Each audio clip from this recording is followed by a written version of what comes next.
Good morning. Hello, Sagirah and Dr. Olivares. This is Raquel Grenay here at Power to Fly. Very excited to introduce you to Sagirah and Dr. Gazca. Sagirah is actually my baby sister, so I want to share that little bit of information. And we're so pleased to have you both here to talk about how people with disabilities and chronic illnesses can become their own health advocates. First, Sagirah, could you briefly tell us about being diagnosed with MS and some of the roadblocks you experienced when seeking treatment for MS? Yes. So multiple sclerosis is a progressive autoimmune disease, and it's one of many invisible disabilities that actually can lead to disbelief from some healthcare professionals, employers, even friends and family, unbeknownst to them. Diagnosis is actually a relief because you know what's happening to you, and it's hard to explain to others. And so I myself was diagnosed in October of 2018 after a year of testing and appointments and uncertainty. It allows you to put a name to a terrible disease that you just don't have the ability to describe properly to the healthcare professionals and the people that you want on your healthcare team.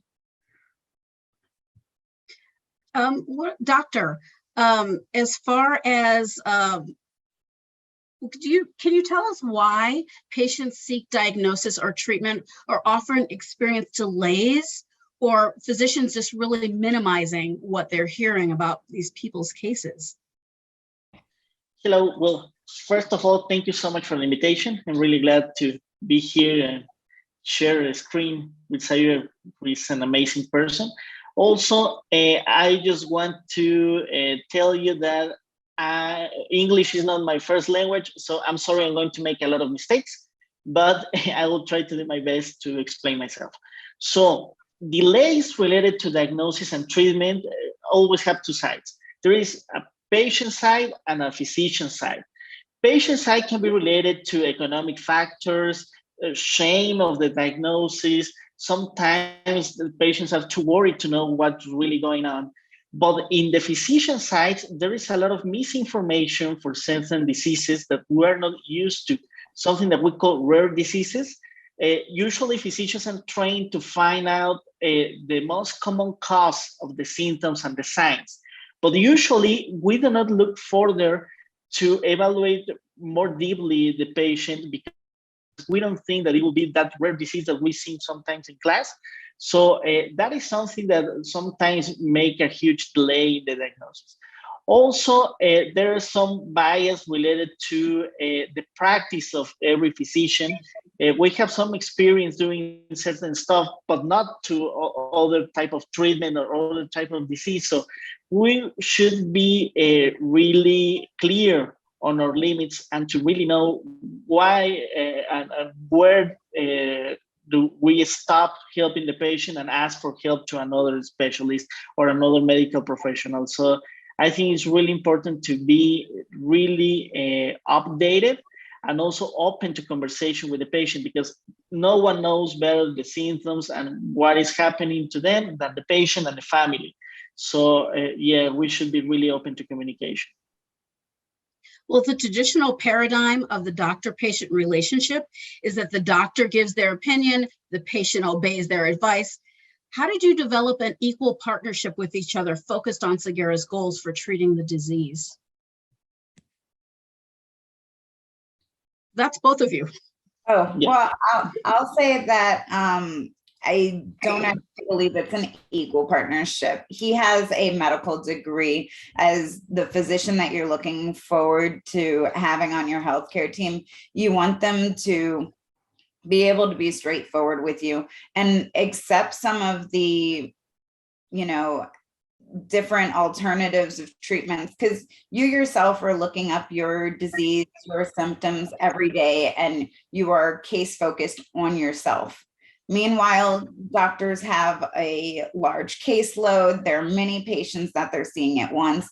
And even though they'd love to give you that, personalized attention, it's not always available. The best you can do, I find, is not have a partnership where one person has the hierarchy and one person is, someone who just Googles their symptoms and comes to them back to their doctor as if they have a Google, doctorate.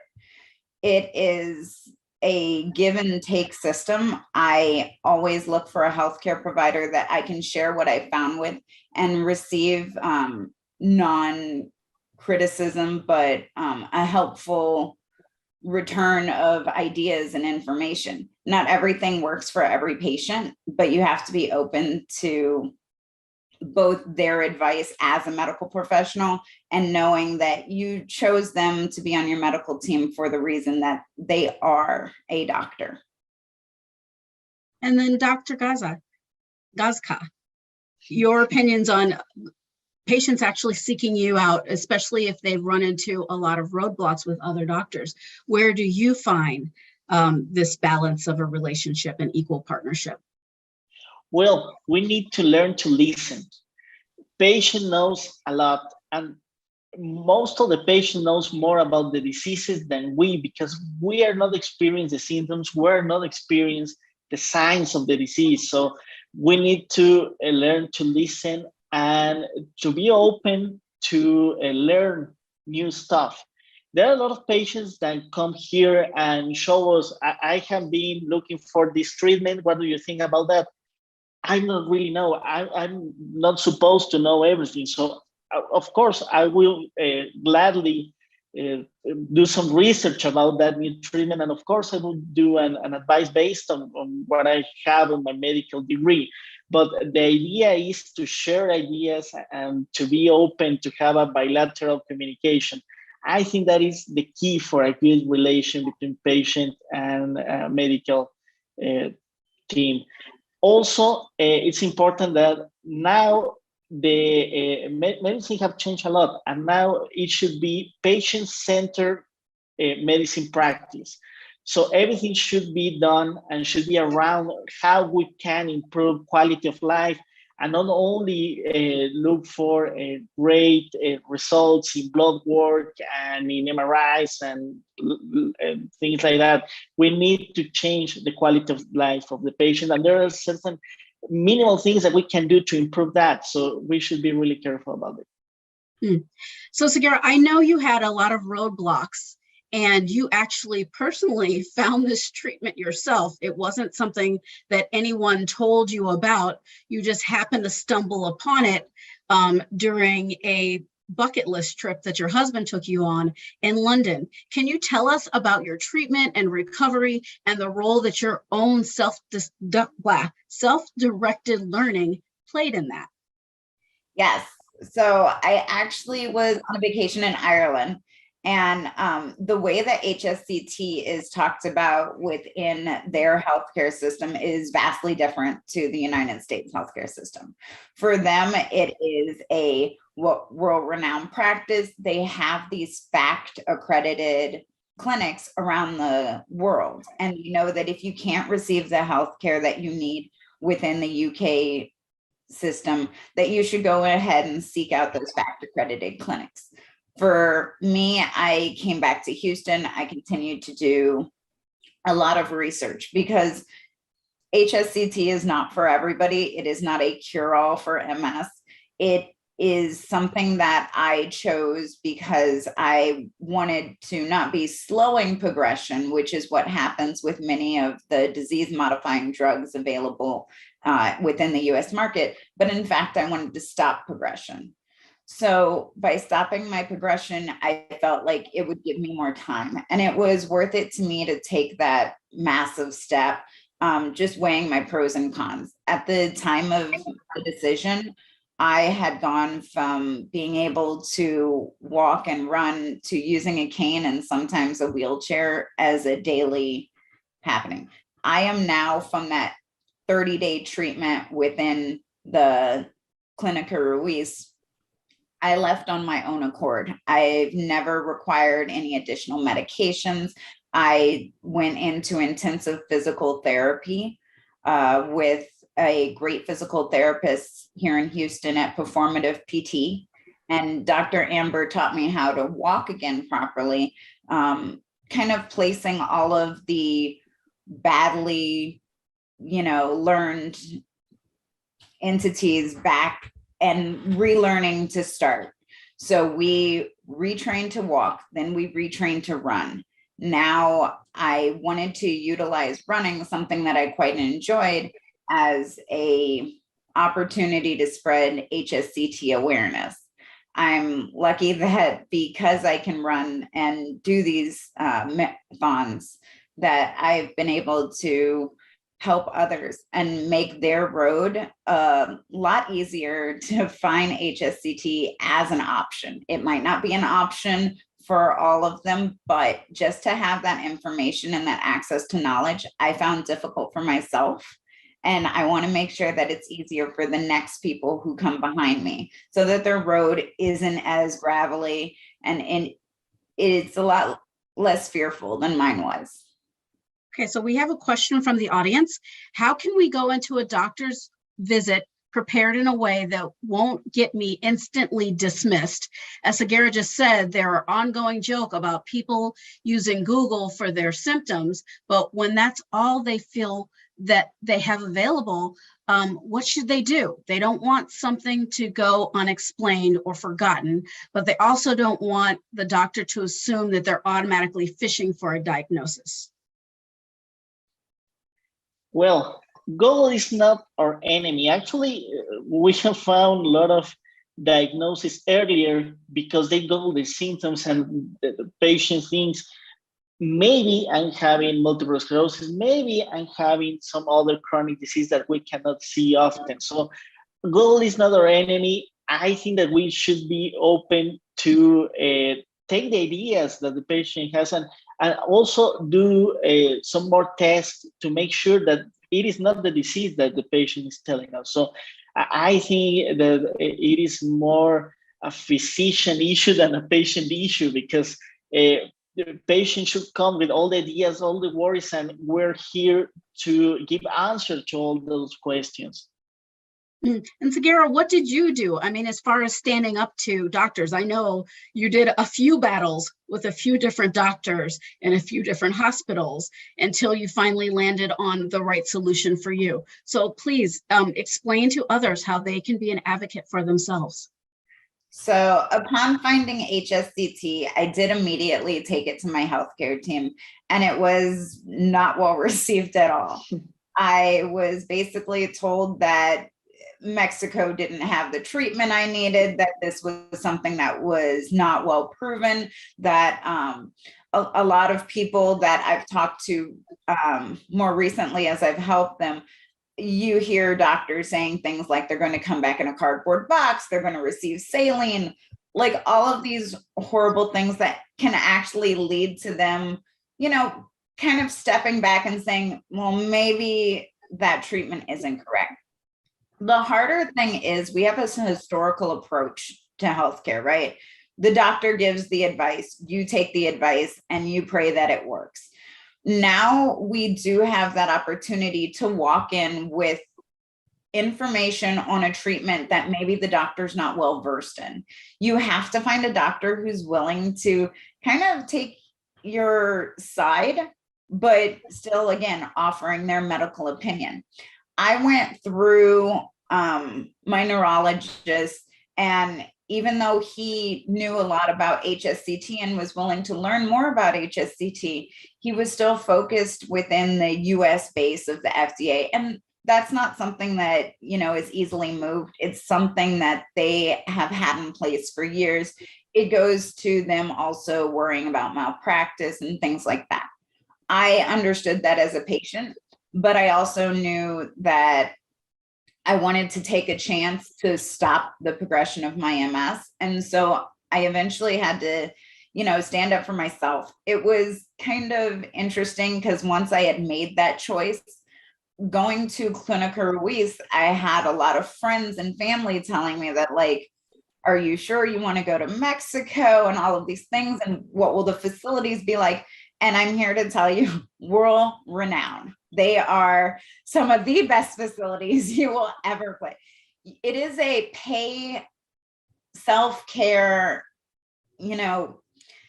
industry. And when you look at the amount of care and effort that goes into the streamlined process that they put forward within Clinica Ruiz, there was not a moment that I did not know what was happening with my care, felt part of it, felt like I had made the correct decision. But then also all of our worries, we had more meetings than I knew what to do with so that I felt comfortable. And I was like, please, I'm fine. I get it. And it was a wonderful 28 days. And I feel like just getting that story out there and making sure people know that they do have options. It wasn't something I was well aware of. I could have very well let a doctor stop me here in the US and I never would have gone any further. And I would most likely be in a wheelchair in 5 years like they claimed I would be. Okay, so tell me how has this affected your family? I know you have a very supportive husband, got a very fantastic brother-in-law, but how was this entire process? How did it affect your child, your husband, your family at large? So a big part of my family is that we love doing activities and we love traveling.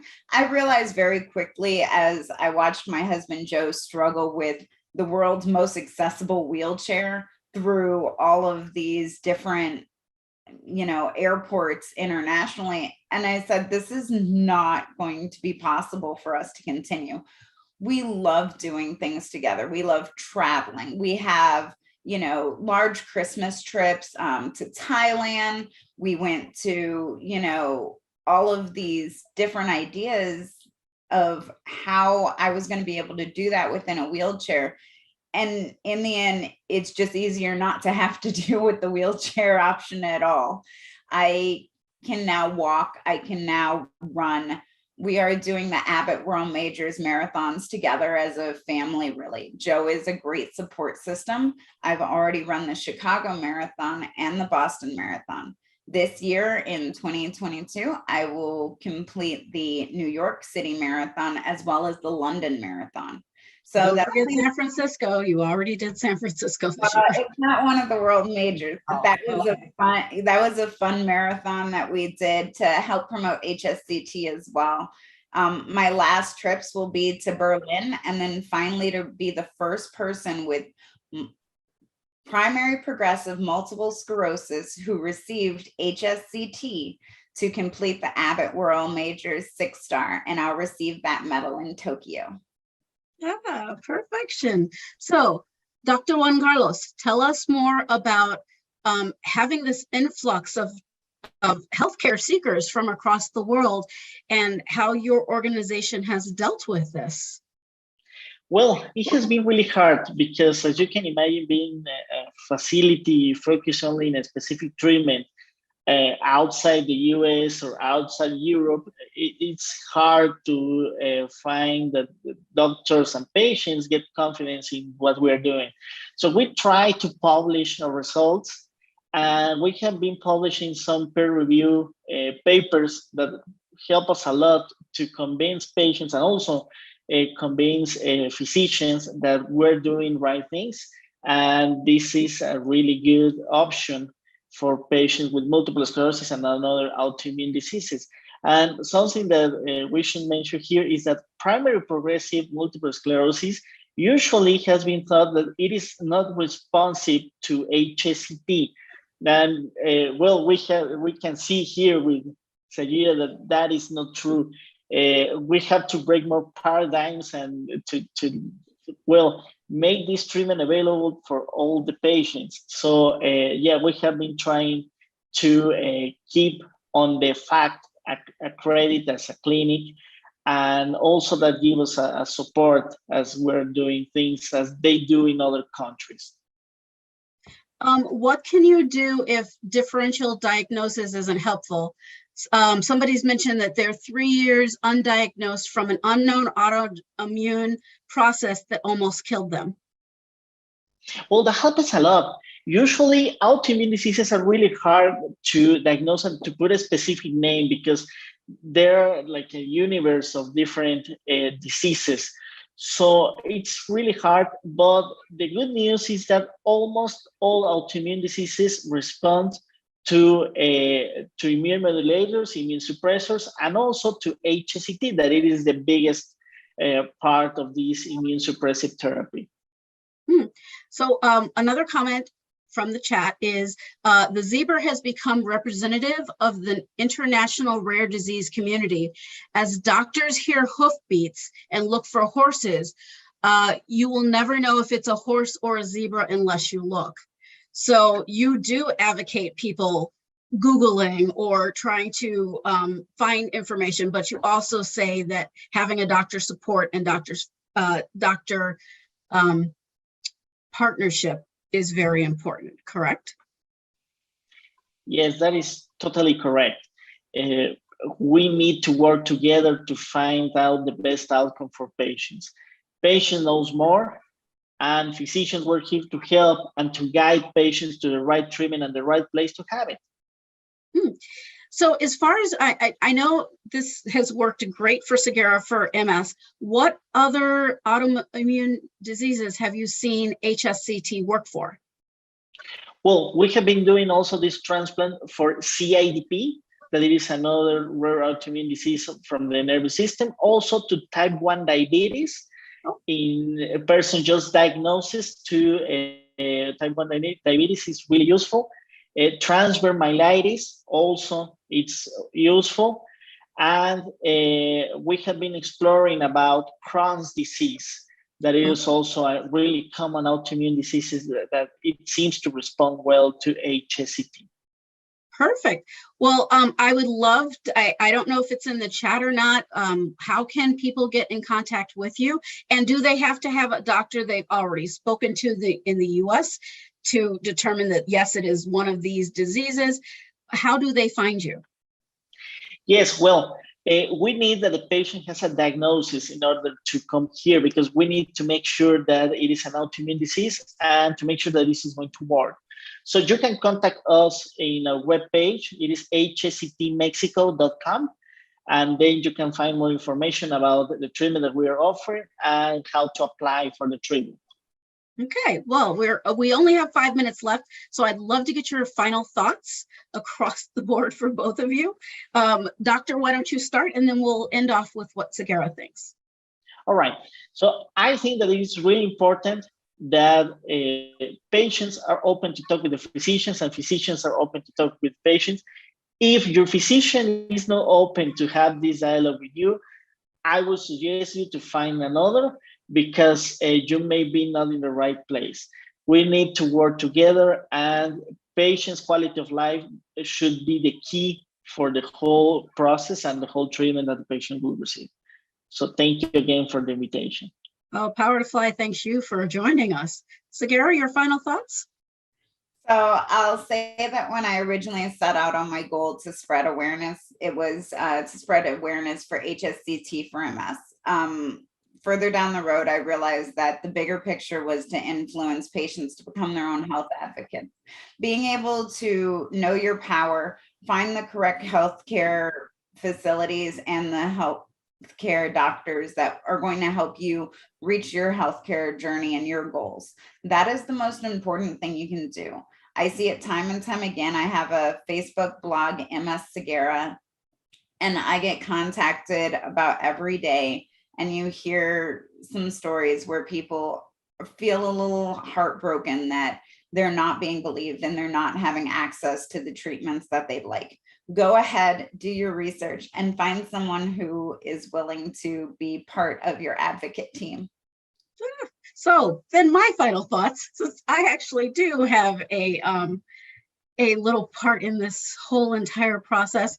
So, Doctor, I cannot begin to tell you how thrilled my family is by this treatment. We were very worried. I was on that Thailand trip, and we did see the tremors that she had.